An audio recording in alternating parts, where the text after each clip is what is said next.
front and behind here now. There's options in the box. Gustavo brings it 2-0.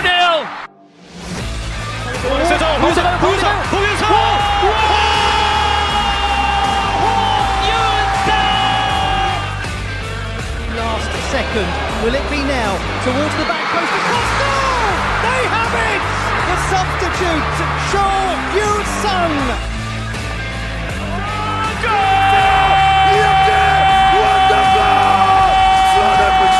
주장입니다. 이영재가 다시 한번 기적을 Hello, 안녕하세요. Welcome to the K-League United podcast. Matthew Binns here, and I'm joined, as always, by Andrew Farrell. Hello, Andrew. Hey, Matthew. How are you? You getting on well? I'm good, thank you. How are you? Yeah, pretty good. It's almost time for the midweek K-League 2 fixtures. That's my favorite time of the year. I can't wait to go to Songnam on a Wednesday night when nobody else is there. That's life for me. Bucheon, Songnam, Ilan, Tuesday night, Wednesday night. That's peak K-League 2 football.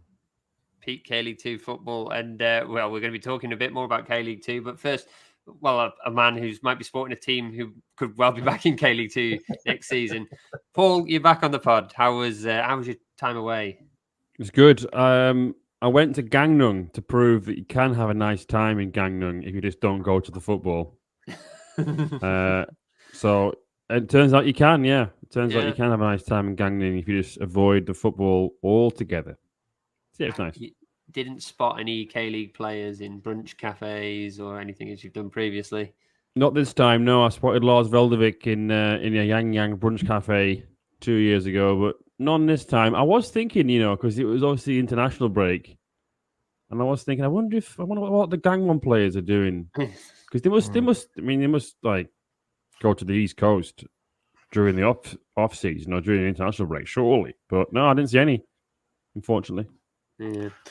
Well, speaking of, I guess obviously John Buck, I can't really talk too much because John Buck will be possibly in the K-League 2 next season as well, so I shouldn't make too much fun of you, Paul. But luckily, we will be talking about K-League 2 in this week's podcast, so probably good preparation for both of us. But before that, we are going to be talking about the Korean national team because Korea has been in action versus Singapore and China.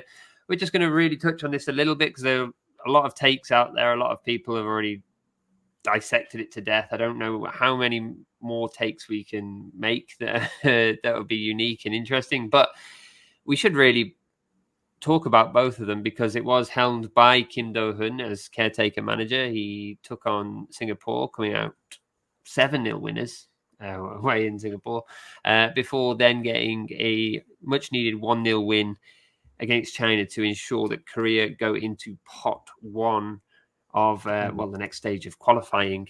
So I guess we should really start with Singapore. Did either of you catch this particular fixture? This is the one that I did watch, actually, because obviously it was a national holiday in Korea and I wasn't at work on that night. So I watched the whole thing and I enjoyed it. It was just goal after goal, wasn't it? Yeah. Goal after goal. And of course, the moment we all waited for in the 20th minute, the goal from Ju Min-kyu. So that was nice. He got the assist, didn't he, for the first goal for Lee Kang-in. And I thought 2-0 up after 20 minutes. We got a K-League player with a goal and an assist. This is it's going to be a good night of football, but I didn't expect 7-0. No, I didn't. I thought they'd win comfortably, but 7. It was one of those results where the scoreline was so big that we weren't learning anything anymore. It was just quite a rout, but it was obviously very good to see some of the K-League contingent get on the score sheet in Ju Min-kyu. Some former Daejeon players as well represented, Paul, and I could tell that you were going to be very proud. Obviously, Hwang In-bom was in the squad, Bae Jun-ho getting his debut goal against Singapore, and Cho Yu-min, your favourite. Yeah, well, Bae Jun-ho scored what was actually a debut goal, because that phrase gets misused here, where they mean that his first goal, but it's not what it means. It's a goal on your debut, and he got a goal on his debut. So yeah, good to see him have a little cameo at the end, and I thought maybe he might have deserved a bit more time in the game against the Chinese, but we'll get to that a bit later. But yeah, Choi Min got an assist, didn't he, for the Hwang In-chan goal, I think. Mhm. But to be honest with you, to me, he doesn't exist anymore. Choi Min, he left us in the lurch, and I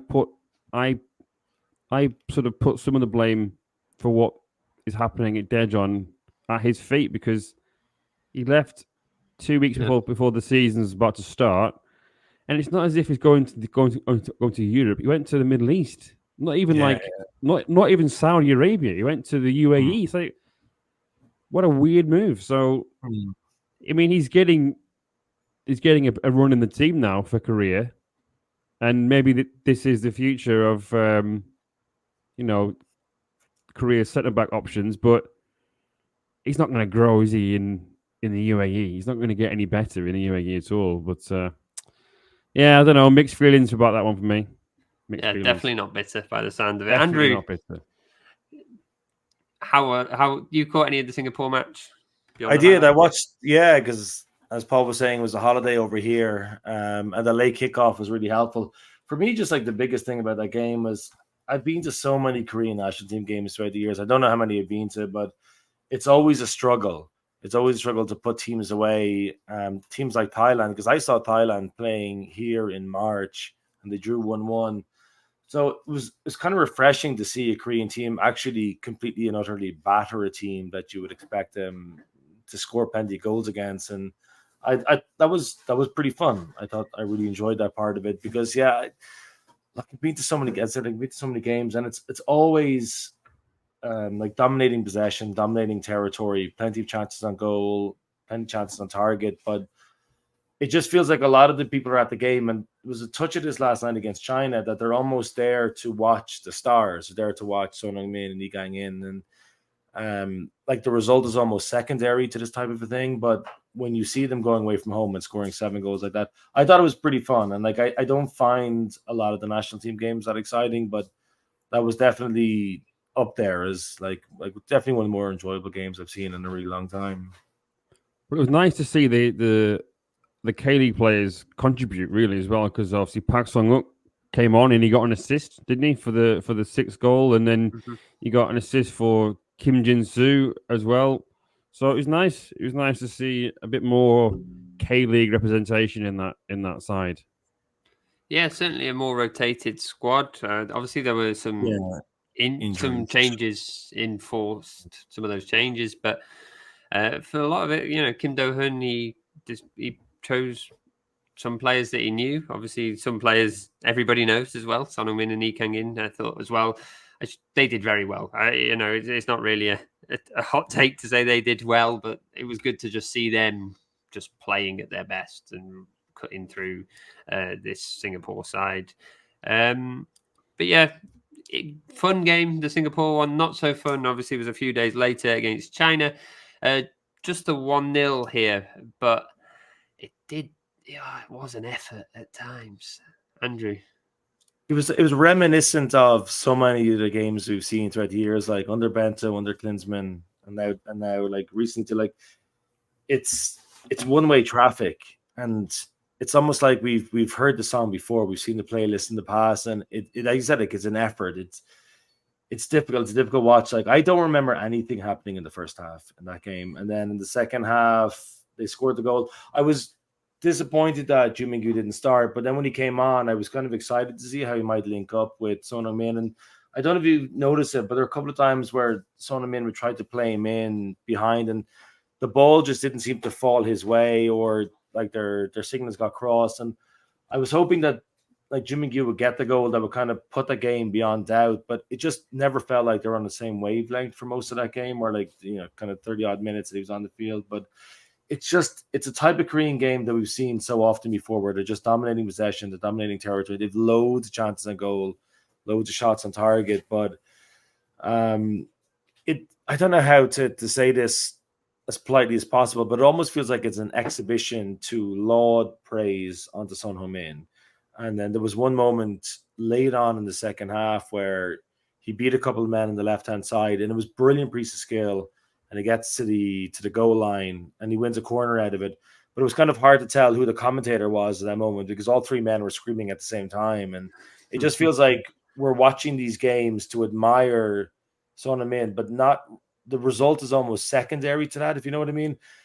I don't know if that's how it really is, but it feels like when the game is on Sangam, it's all about the stars that are on show as opposed to the performance itself. And I had a ticket for that game, but because of my Korean language lessons, I felt like I had to give it up because I'd missed too many kind of Korean lessons in the past. But I wanted to see the rivalry between those two teams, and I was interested by how many fans China brought, and there was like no kind of proper segregation.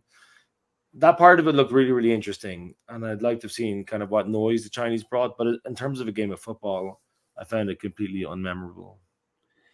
Yeah, I think Korea, considering the number of times they come up against teams who sit back against them, it does seem surprising that how often they still struggle. You think that perhaps that they would have got better at breaking these sides down, finding ways through. I mean, when they did take the lead against China, it didn't look like they were ever going to let it slip, even though it was only 1-0. Yeah. It just seemed comfortable. It just it had 1-0, 2-0 written over it before kickoff almost. Yeah.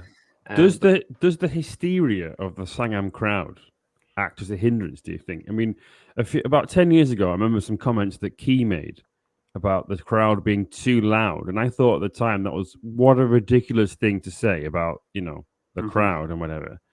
But having been to many games since then at Sangam for the Korean national team, not in the last few years because I haven't been able to, but I saw a lot in the build-up to the 2018 World Cup.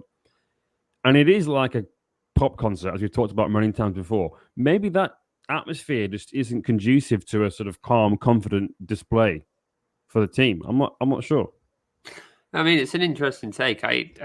It's difficult to deny the fans that though, because I mean, obviously this is their chance to see Son Heung-min and things, and he's probably only got one more World Cup left in him, and they've got to kind of enjoy this talent while they've got it. And obviously there are great talents coming through. I mean, I was thinking watching the Singapore match, like, one, how good Son Heung-min is, but two, like, what's it going to be like when he's gone?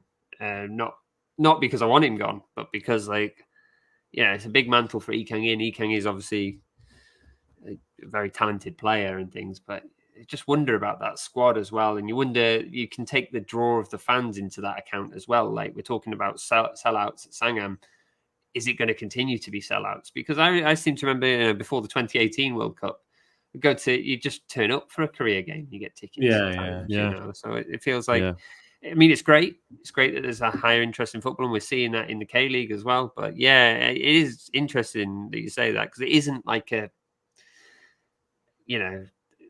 don't want to go too far into cliches, but like a football crowd, it doesn't feel like Seoul are there with a third of the support, but they've got the songs going and everything. And I also know that that's difficult to kind of make as well in a national team game. I mean, I think that plagues any national team to a certain degree, because you've got people from all loyalties of clubs, but you're going to get a lot more fair weather fans as well who are there just to see those names. So interesting. If anybody wants to kind of comment on that, they're more than welcome to. I think it's also important because, like, there's obviously different ways to follow your national team, and you don't like. I know you guys are both English, but you don't like the national team being booed off, even if they're underperforming in a pre-tournament game. And obviously, we don't really see that in these type of games. But for me, being at these games like that, especially the game against Thailand in March, it felt like a lot of people were there to see their heroes as opposed to necessarily following the national team. And I think when the national team is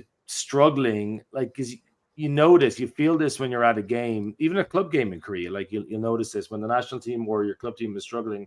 Sometimes there's an energy that comes from the fans that you think you're making a difference, and the team is going to come back and either score a goal or, like the way the game is being played is going to change in your team's favor. But there's kind of like, kind of going through the repertoire of songs and then screaming really loudly when song is on TV, and then get really excited when he touches the ball. But from about 75 minutes onwards, they do kind of make their way towards the exit, because that subway station is always really busy after a game. It is interesting. The point about Ki Sung-yong is definitely an interesting one. Like, because they also tried to break the sound barrier at every game. Like, they tried to scream so loud that the sound barrier is broken. But at the same time, like it is great to go to a game. Again, we've talked about this before in these podcasts that you never feel threatened. And I'd imagine the Chinese fans who were at the game never felt in danger at that game. I'd say it was very friendly. There might have been no conversation between the home fans and the away fans, but I'd imagine at no point they felt like this could get out of control in any sort of way. But now they've qualified. The draw, I think, is in August. I think the draw is at the end of this month, and then the qualifiers start again in September. I can't wait to see who Korea get, because there is a good chance we get a local rival, a regional rival, and perhaps another, like, a really decent team. And they need that, because the problem again is there's 18 teams left, and at least 8 of them qualify for the World Cup. I think the jeopardy of qualification is now out of it. Korea know they're going to be qualifying for the next World Cup. So I hope that they get a couple of really big games, kind of regional games or traditional rivals, that at least it kind of brings a really good atmosphere to Sangam. I want North Korea just to see if they'll come. Totally. Because they didn't bother, did they, last time? They just decided not to bother. And they still qualified. Yeah. Pure arrogance on that part. Yeah. But yeah. Bring out your trash bags. But anyway, no. Filth balloons. Well, trash landing on you. Kim Do-hoon. I stole it. It's not mine. But yeah, Kim Do-hoon. Obviously, 2 games, job done. 8 goals, 0 conceded. Got them there. I mean, I asked this last week. Would you want him as the manager full time? I'm just going to keep it quite short. But Paul, Kim Do-hoon, would you want him now to take over full time as Korea manager, or should they still continue the search? They should at least consider him. I wouldn't complain if he was given the job. I think it's been a surprise he's been out of a job for so long. Certainly, some of the big clubs in K-League, they've seemed like a good fit, like we've talked about before, especially with Jeonbuk. So yeah, I think they should give him at least some consideration, and I wouldn't be upset if they gave him the job either. Andrew, again, I think we said, like, the fear of not qualifying isn't really there anymore either. So they do have, it almost feels like it's a free shot for whoever the next manager that comes in. I did see today on Twitter that they are still considering other candidates from Korea and from abroad. Like, how long is this process going to go on? You just kind of feel like you have a manager in place now. I'd imagine he really wants the job, and the jeopardy of not qualifying doesn't really exist. I think it'd be a great idea to give him the job, because then it gives him time. There's a couple of years before the World Cup is on, so why not? Just why not give the Korean manager the job? And there's probably now, like you said, if it's less likely that they're going to fail, there's less need to get a foreign coach as well. You don't need. It's not like with Bento or with the last World Cup qualifying where it was really tight, wasn't it? Like, I think under Stüliker, when he was in charge, and then they sacked him, and then they put Shin Tae-yong in charge, it was a bit touch and go in that third round of qualification, whether they're going to get through or not. They don't really need to do that now. They don't really need to break the bank and get a name. But I think I think they probably will still want to have a name to make everybody at the KFA, oh, look how great we are. We got a big name. Look at the contacts that I have. I managed to get this Spanish coach in who there's the PR element to it, of course. Yeah. Obviously, they've got the KFA have got a very, very difficult situation on their hands in terms of turning public opinion round on them at the moment, and the best way to do that is to get a name in. I think Kim Do-hoon, if they're going to keep with the caretaker for now, if they're not going to rush the decision, then Kim Do-hoon should stay as caretaker 100%. What's the point, in doing something else? But I wouldn't be against him taking it as well. I don't think there's as many better Korean managers out there at the moment. Even the ones that we have deemed better, even as recently as a few months ago, are slowly tearing the reputations up at Sangam. So they don't need to do that at Sangam as a national team manager as well. So yeah, I think he's a good career manager. I think he hasn't got. I think he's kind of been given this role, and I don't actually think he's been given enough credit in terms of his reputation. I think that's what's. I don't think we can learn a lot from these two games. I think he's just done well. He's picked the right players. I think the one thing that he did very well, he picked Jung Woo-young Senior. I thought that was a very good pick for the squad. I thought he had a very good game, and if Kim Do-hoon had a say in that pick, you'd hope he would. Then fair play to him, I think. But solid. I think a lot of people have disrespected his reputation. I mean, probably us as well on this podcast to a certain degree with his Ulsan failures. But he is a good manager, and I'd like to see him at the helm. But at the very least, keep him as caretaker until otherwise. But I think that's it. I think we want to move on to the real meat of this podcast, what everybody's waiting to listen to and what they probably are already skipping past to get to the K-League 2. So we'll have a quick break and we'll be right back.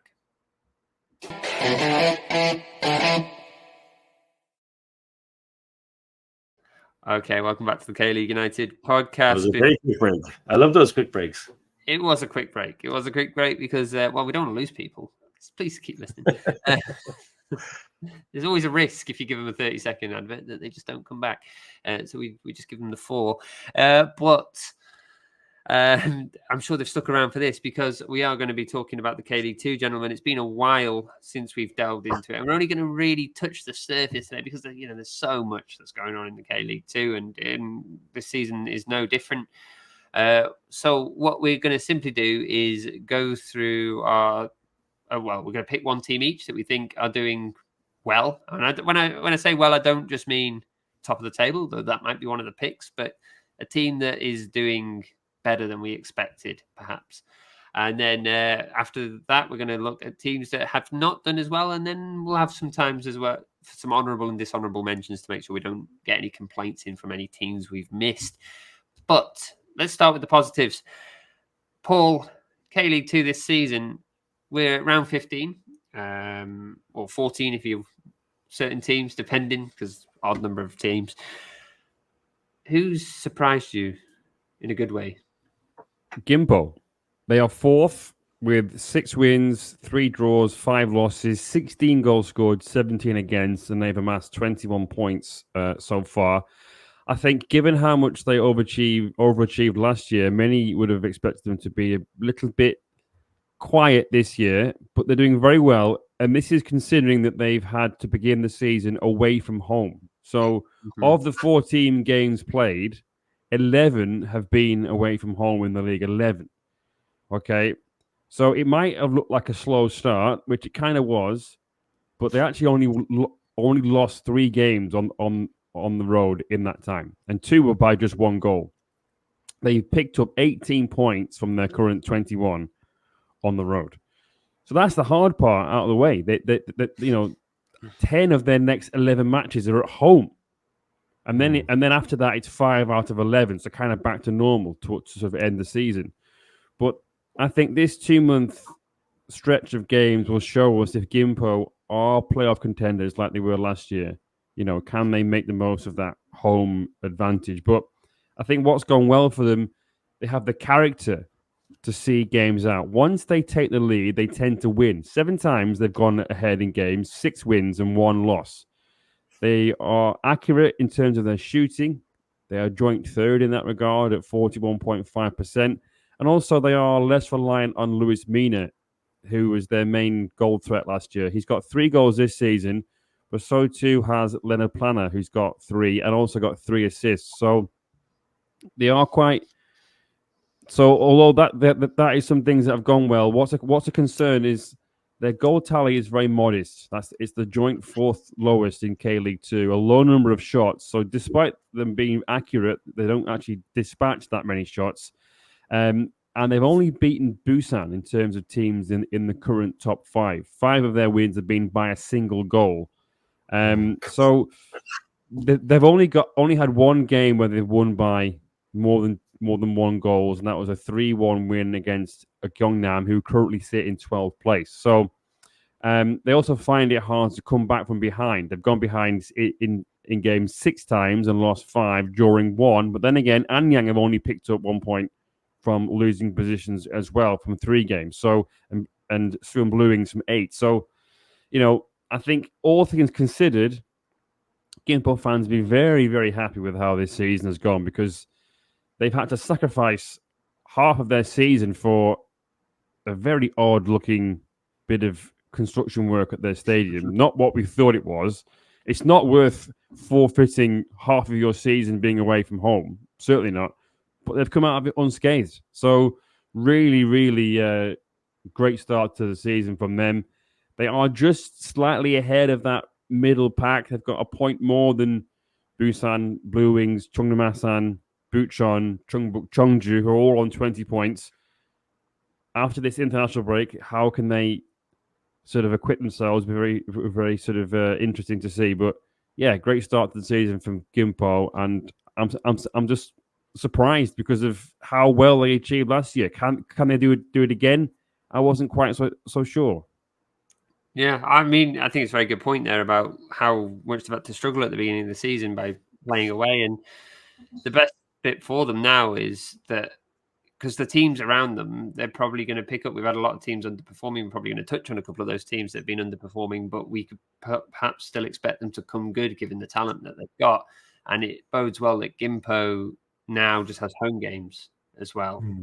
They can perhaps fend off these teams that are going to probably start trying to catch them up beneath them. But also, perhaps they might even start pushing some of the top 2 as well. And I'm sure we'll be touching on those 2 teams. Andrew, are we going to be touching on one of the top 2? Who have you chosen for a team that you are pleased with? Well, I just want to say, I think Gimpo is a great pick as well. The only team that haven't played away so far is Bucheon, and Bucheon are not scary. I know they got to go to Bucheon, I think, in the next couple of weeks, but it is worth pointing out. It's got to be brought up. Gimpo are going to qualify for the next round of the Korean Cup too, because they play lowly Jeonbuk Motors in the next round of the Cup, which is Wednesday. Is it next 19th. Wednesday? I think it's next week. Yeah, next Wednesday. So I'm hoping to go to that game. I haven't decided which game to go to in terms of the midweek FA Cup games, but because the other thing as well is they actually had home advantage in the last round of the Korean Cup, but because of the minor additions to their stadium, they had to give up that home advantage and ended up playing away to Anyang, and they won late on in that game. And now they've won the right to host Jeonbuk Motors the next round. Leonard Plan is a great player though, absolutely superb. And he got injured on his debut, which I think was against Jeonnam Dragons, his former team. But the last couple of weeks, he looks like he's one of the best players in the league. So yeah, great pickup he was. I'm surprised he didn't move to K-League 1 actually. And Jeonbuk wanted him, but it fell through. Yeah. Well, and given how close they came to getting promoted, and it's incredible to think that Gangwon are doing as well as they are, because it was Gangwon that they were facing in the playoff. Had they had a guy like Leonard Plana, you never know. Maybe he would have been the difference between going up and staying K-League 2. So yeah, it's a great pick. And I was excited to go to Salta this season to see all these wonderful redevelopments, but it looks like it's basically just a couple of wings attached to the main stand that was already there. It's baffling that it took so long to build whatever they built. Well, Gimpo is famous for rice, isn't it? Right, so they've just added a bit of banchan on the side. That's basically all they've done. There's no meat. Terrible. Yeah. That's all it is. It's a bit of banchan on the side. We'll let that linger in the air for those listening within Korea. Andrew Savers from Paul's Puns. What team have you chosen? Well, I picked FC Anyang. It seems like an obvious choice, but the reason why I picked them is because I listened back to our K-League 2 season preview, and from what I can remember, we all had Anyang to finish 9th. We kind of all decided that there were 9 teams in contention to get promoted at the end of the season, but Anyang were the 9th out of those 9 teams. They were unbelievably close to being promoted a couple of seasons ago when the Blue Wings beat them in the 119th minute of the second leg in Big Bird. Last season wasn't a great season for them. It looked like they lacked a bit of depth, and they always seem to recruit well in terms of foreign strikers.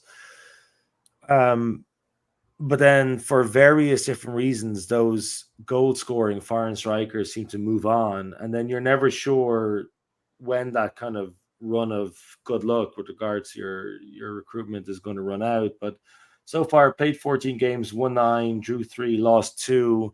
One of those games that they lost, they were well beaten. That was in April against the Blue Wings, and now the Blue Wings are 10 points behind. And yeah, the other game that they lost was against Shannon Dragons, who are the team closest to them in the table. 23 goals scored, 13 conceded, which is the joint lowest in division. Goal difference of 10. Only Soliland have a better goal difference than Anyang at this point. 30 points, first in the table, and they do have a game in hand on the two teams that are directly behind them. Their last game was a 2-0 win over Cheongju. Their next game is Songnam away, and Songnam are pretty terrible this season, so it's a good opportunity. It's a bit of a derby, obviously, in Gyeonggi-do, but a really good opportunity to pick up more points. Last 5 games, 1-3, drew 1, lost 1.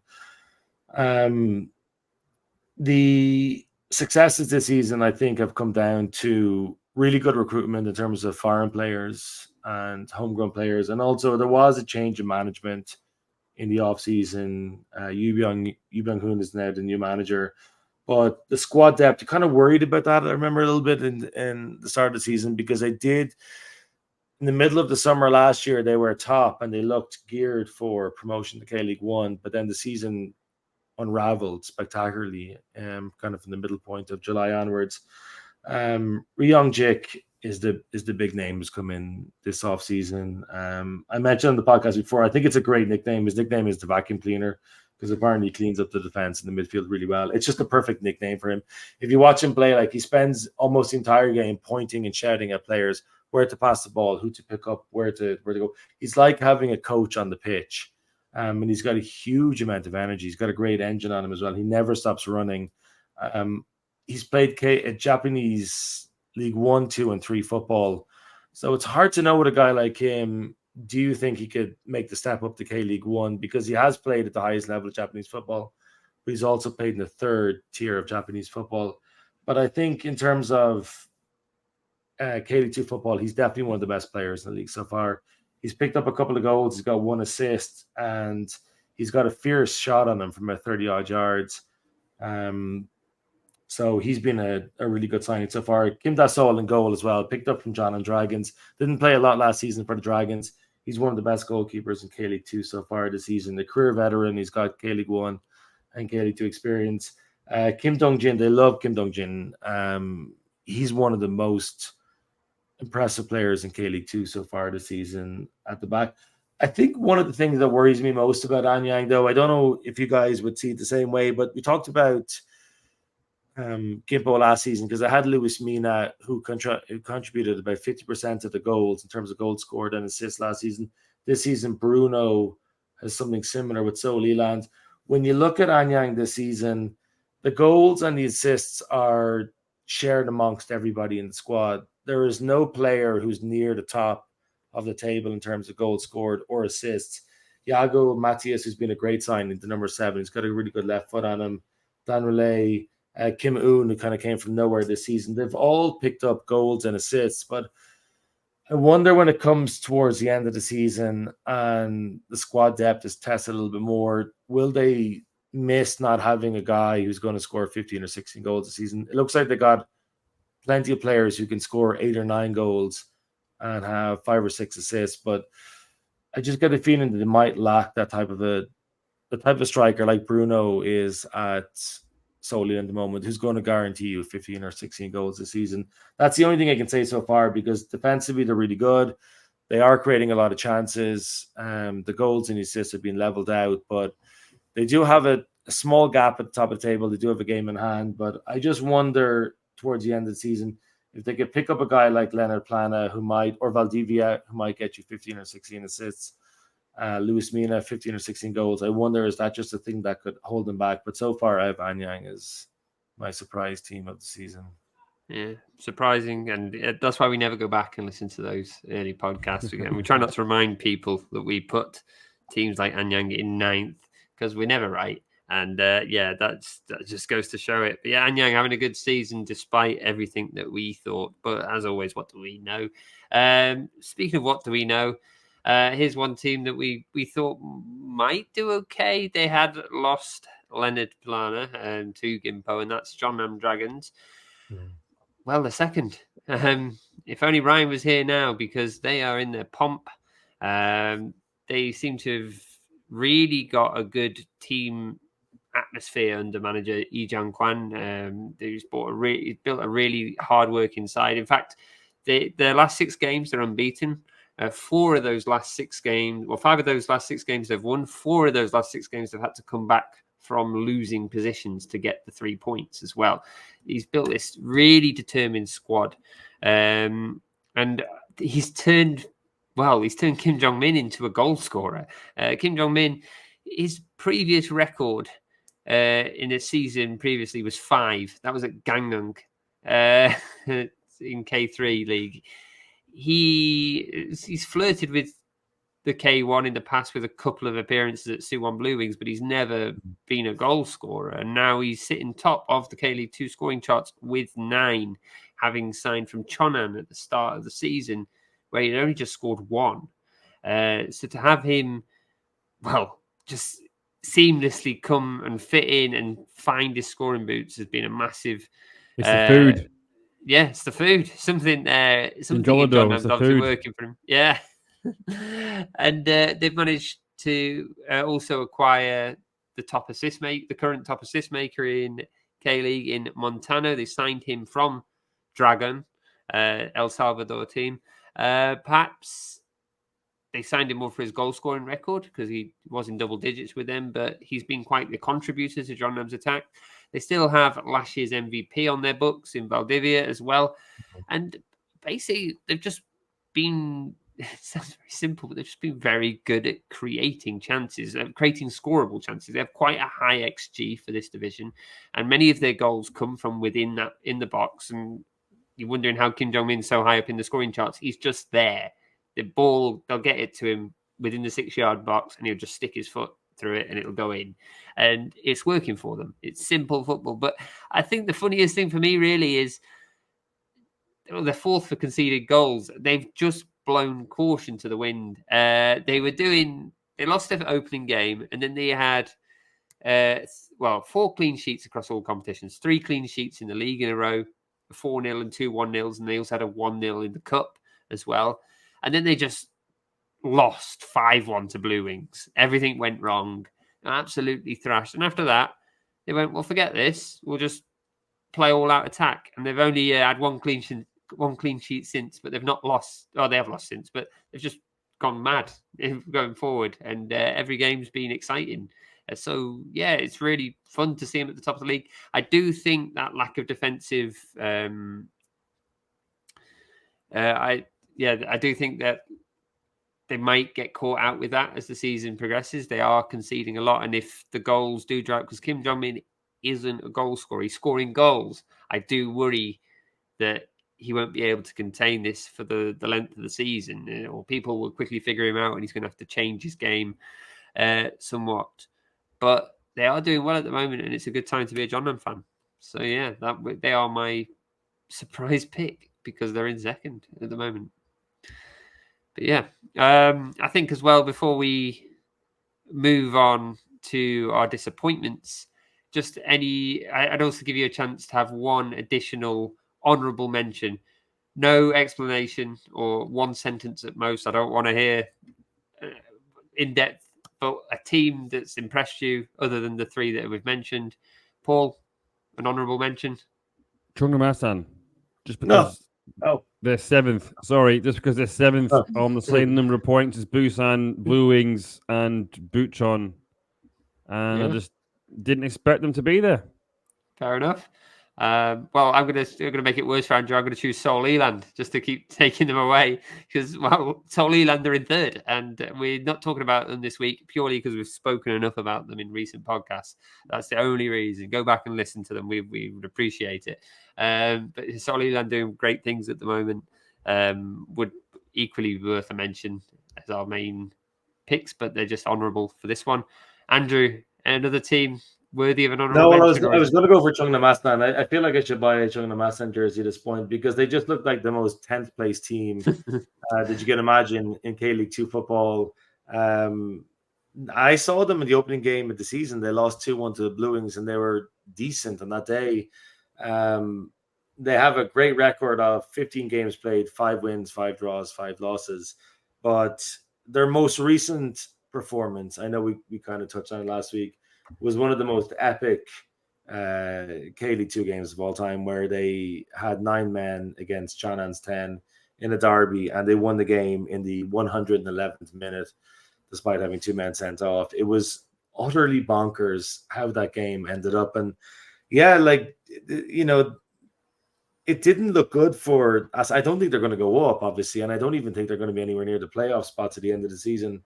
But they look considerably better than how we would have thought they were going to be at the beginning of the season.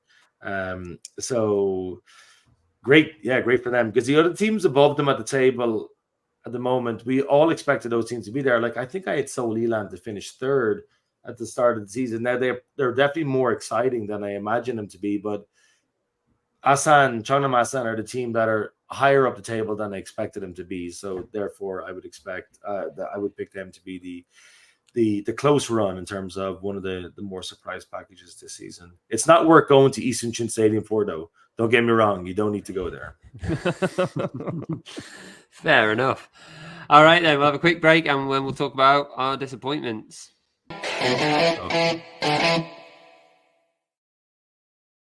All right, K-League 2 disappointments. Paul, you know a fair few things about these. I haven't been a Daejeon fan. Well, still are a Daejeon fan, but I haven't been a Daejeon fan during the dark days. You know what it's like to go into the void that is K-League 2 and not return for a good while. So, which team has gone full horrible?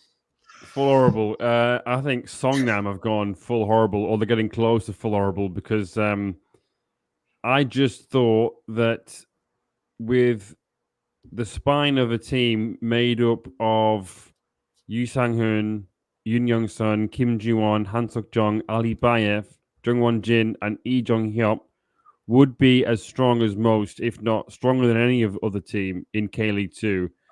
Then you factor in the arrival of promising young midfielder Oh Jae-hyuk from Jeonbuk. Then Leonardo Ruiz has been a very good signing. Yeah. And they're still 11th. How are they so low in the table? It's just ridiculous. I think the club did the right thing by giving Lee Ki-hyung a chance. There were some doubts, I think, lingering from last season, whether he was the right man for the job. They gave him a chance, and then they acted fast to invite him out of the band, if you will. But they've made a complete mess of appointing a new coach. Che Cholu has overseen 11 matches in total, including his time as the caretaker. He's won 3, drawn 3, and lost 5. So whether they had people in mind to take over and they just didn't want the job, or they couldn't agree terms, I don't know. But how he got the job and the process and how it all unfolded, to me, has been very, very underwhelming. This has led them to be 11th place with just 4 wins all season so far, 4 draws, 7 losses, 14 goals scored and 21 against, to amass 16 points. Before the international break, they lost 4 on the bounce, but then beat Ansan. So a win's a win, but it was against Ansan, and it was it was quite lucky with a 90th minute winner. So, their recruitment this time around was good, I thought, but they perhaps still have a bit of a hangover from past mistakes. Gabriel is injured, but I'm not sure that he's even that good anyway. They signed him from Ansan. Christy Mandinga, perhaps also not performing in line with expectations. So this summer transfer window is going to have to be very, very important to them. But I think what's been a problem with them has been a lack of leadership and character. Despite the experience that they've got in this squad, they've gone behind 11 times this season and won just once, losing 7. That's the same number as Ansan, but also the same number as Busan and the Blue Wings. So, whatever. They've also actually not taken the lead in games that many times, just 4. They've won 3 of those, to be fair, but that's not enough. And that's not 4 games, that's 4 times in games. That would include 1-0, 1-1, and then going 2-1 ahead, for example. So they've spent too often trying to catch up in games. And the situation with the manager, that's kind of summed up their season so far. They are chasing from a losing position. In terms of tactics and stuff, they just can't defend. Now, what Wisecout has as what's called a challenge intensity, which is the number of duels, tackles, interceptions per minute of opponent possession, they rank the second lowest at that, of just 4.7. They face the 4th highest number of shots, and with the second lowest number of blocks made. So they're not getting blocks in. They're not running the ball back, and they're just letting teams shoot. So not good. They need to improve in that regard. They're just a bit sloppy. Some positivity or some reasons to be slightly optimistic if you're a Songnam fan. Hello, Diogo. They do get a lot of balls into the box, which bodes well for Ruiz. Their accuracy in terms of their shooting is decent. They're joint third for that, 41.1%. Ruiz has got 7 goals from an XG of 6.82. So he's not vastly overperforming. He's, that kind of small difference, you would imagine that would kind of continue over the course of a season. And also the saving grace for Songnam is that the middle part of the table is very tightly contested. Busan in 5th are on 20 points, level with Suwon, Chunmasan, Bucheon. Songnam were just 4 points behind that. So there's still a season to be salvaged for them, but they need to be better defensively. They just have to be. All right, indeed. Well, Andrew, not because you've got the Songnam shirt on, but because you might be choosing another team that Paul may have mentioned there. Who is embracing the heart of darkness that is the Korean second tier? An easy choice here, unfortunately. If you asked me this question 2 months ago, yeah, it would have been a tough question to answer. But now it's obviously a very, very simple one. And we're going for the team who were relegated automatically last season. And after 15 games this season, they find themselves in mid-table with 7 losses, which is just absolutely and utterly extraordinary. Only 2 teams have lost more games than the Suwon Blue Wings this season. And one of those is the Ansan Greeners, so that doesn't really count. And the other team is Gyeongnam FC. It is absolutely extraordinary that they find themselves in a position now after 15 games with 6 wins and 7 losses. I mean, just anytime I see those numbers, I keep feeling like there's a mistake. This can't be real. How on earth have they lost 7 out of their 15 games so far? Now, obviously, a lot of that has come from the form after the Anyang game, which I brought up before. Since winning in Anyang, and we talked to Fajan Mulic on the show, and that point it was like, yeah, the atmosphere is great in the changing room. The manager gives everybody a chance. We're all really happy. The culture is amazing. Since then, 7 games, 0 wins, 2 draws, and 5 losses. I was at a couple of those losses as well. I mean, I feel like the loss against Cheonan City FC was the one that you kind of felt like there was no way back for Yam Gi-hun. He managed to limp on until the home defeat against Seoul Eland when they lost 3-1. They were 1-0 up with 5 minutes to go and conceded 3 goals in the dying minutes of that game. And we saw pretty shameful scenes, I would have thought, the best way to describe it, of the way he was treated outside the stadium after the game. But he paid the price for a truly awful run of form. And kind of similar to what Paul said about Songnam, in terms of a positive, the positive is the fact that they are only 10 points off first, which isn't a huge amount given how much of the season they have to play.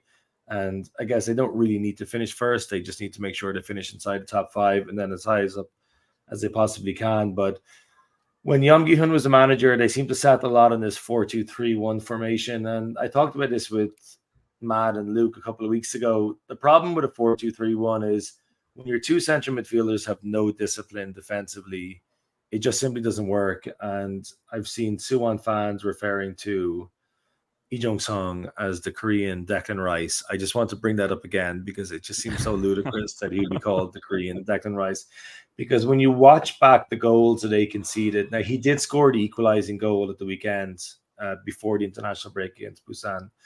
But the amount of times, and I think this is a huge problem that Yeom Gi-hun was unable to fix, you have your your deep lying central midfielders who spend most of the game ball watching.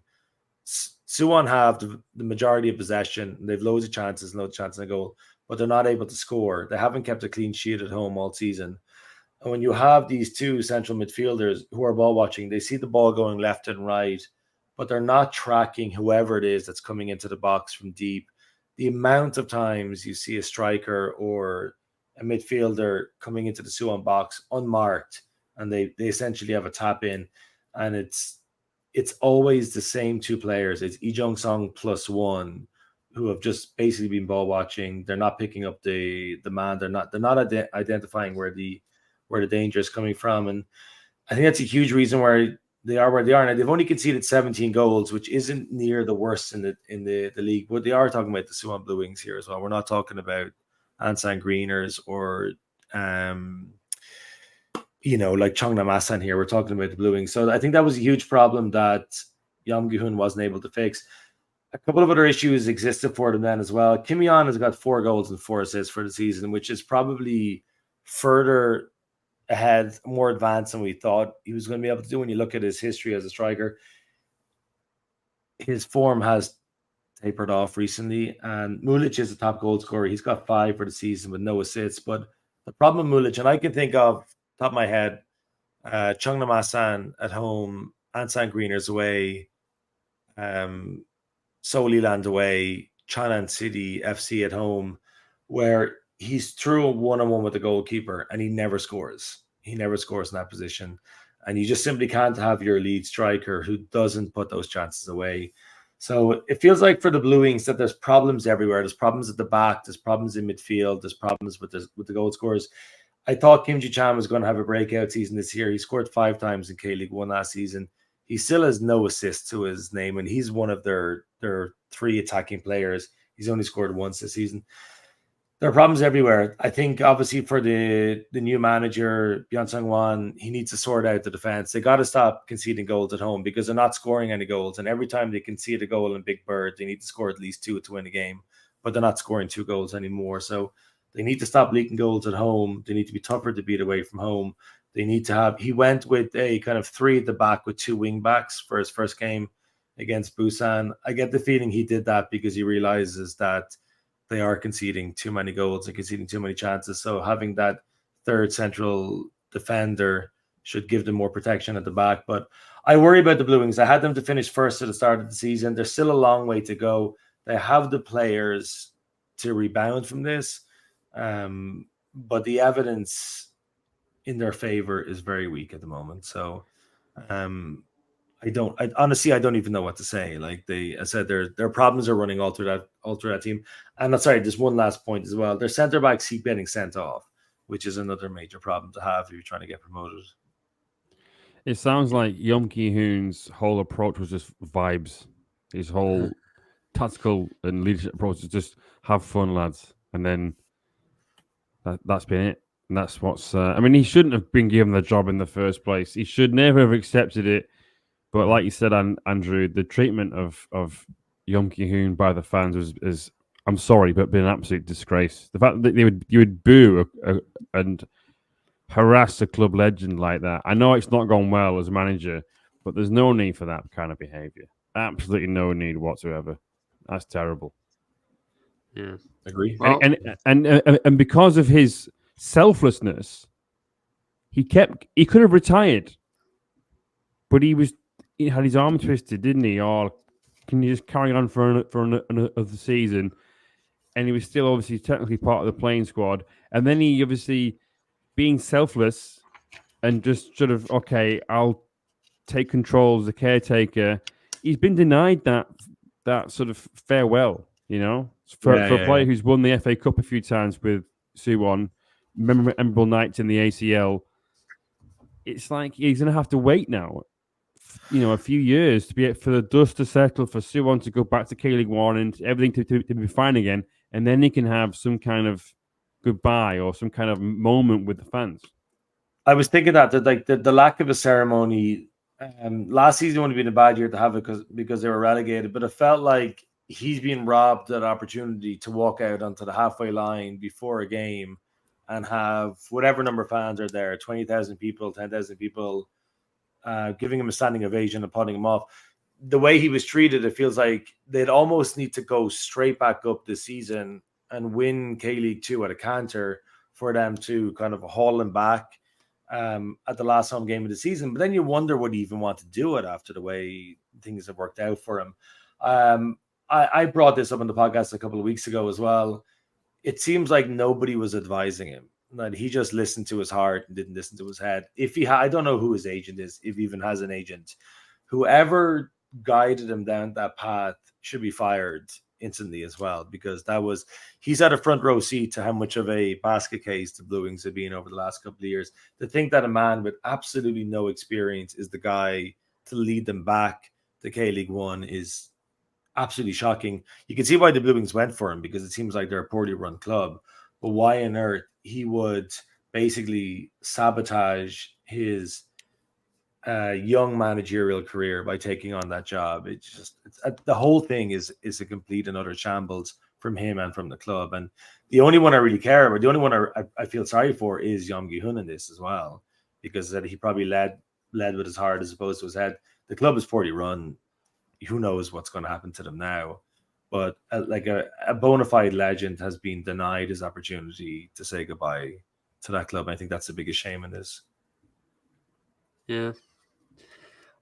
On to more positive news. Well, not positive. Well, it depends on your allegiances. Busan, I've chose them just to get to the point.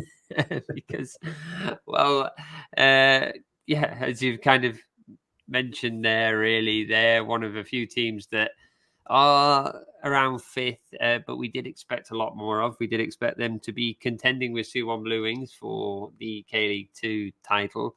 It's not panned out for either of them.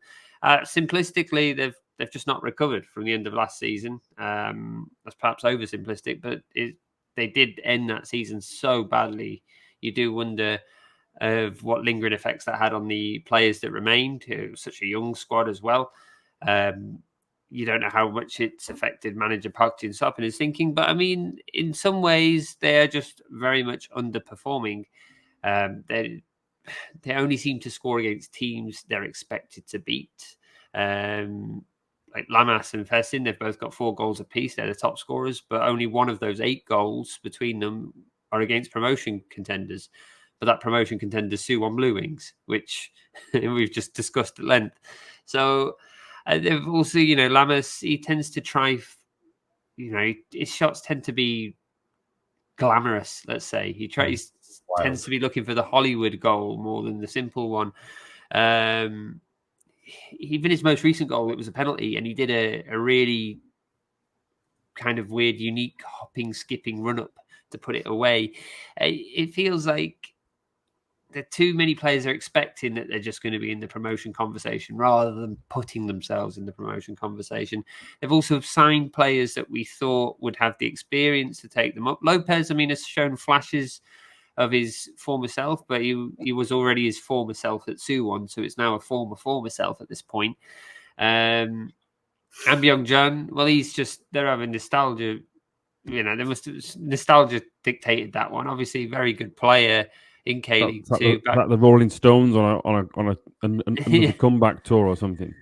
Exactly. It is a young squad at its core, but the experience they've brought in on being able to deliver what's needed to guide these youngsters. But there is reasons to be hopeful if you're Busan, and that is, their stats. They've got the second highest number of passes in the division, the highest number of key passes into dangerous areas in the division. They've got the most shots in the division. They've got the most shots on target in this division. They've got the highest XG in the division. They've got the most dribbles in the division, if that's what you're looking for. If you're looking at ways they drag the ball forward, especially with like Lopez breaking down the wing. In defence, they're even the second most tacklish team in the league. They are they're getting very positive results in the stats where you would think, well, they must be doing good things. But they are fifth, and they are not getting the results that they need. Most recently, well, they drew with Suwon Blue Wings. They've lost to Ansan Greeners to join Suwon Blue Wings in that club. But they've only won once at home as well, I think. And that's really been difficult for them. It still feels like there's a hangover at Busan. I do think Park Jin-sop probably is still the right man to turn around. I don't think they need to be doing anything anything too rash in terms of his employment at the moment, because as we just said, they are getting the stats, but it's just not converting on the pitch. And it's all right looking at Y-Scout and showing the tables at the end of the season, but if you're still in K-League 2 next year, then it was all for nothing, really. So they do need to start doing better.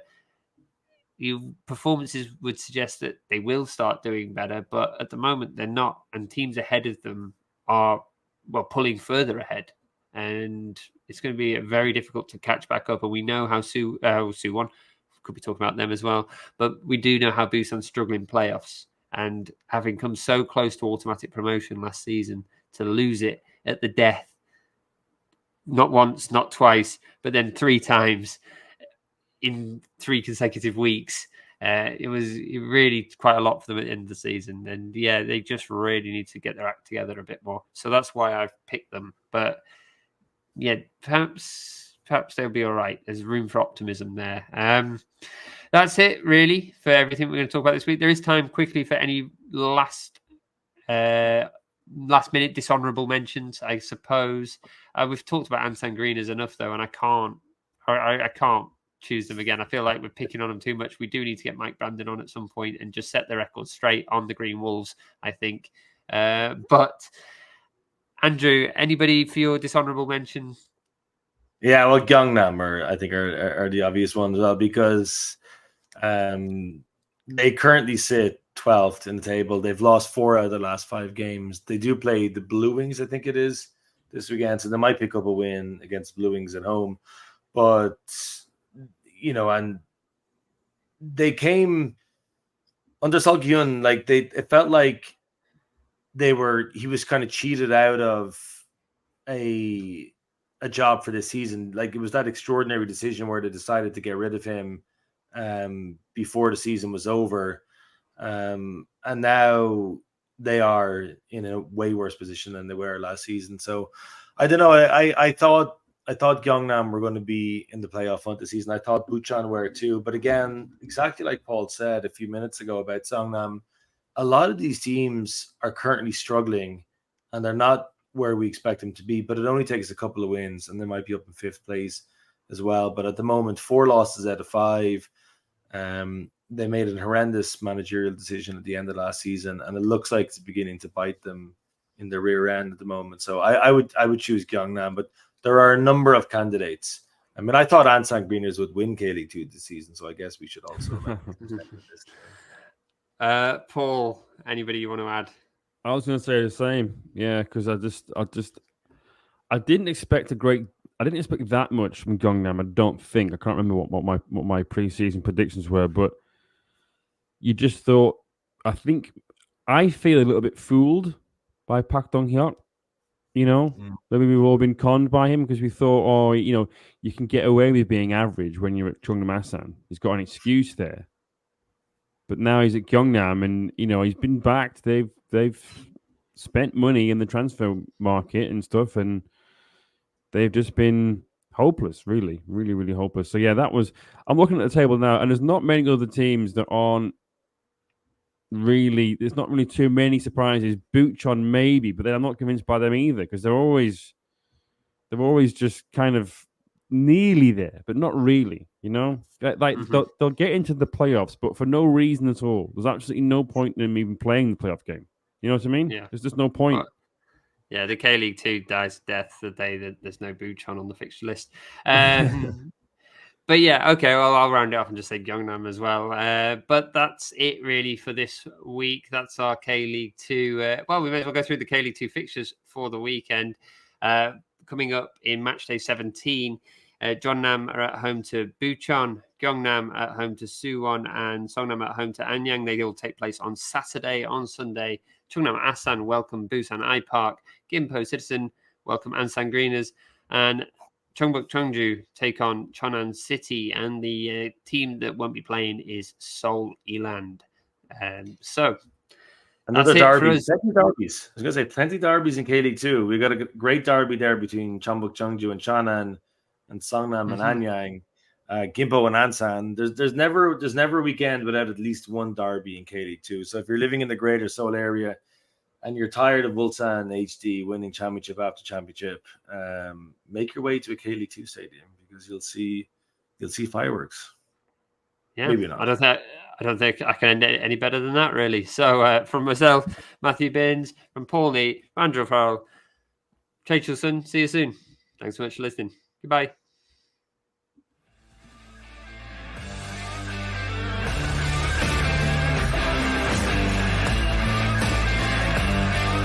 정규석 고용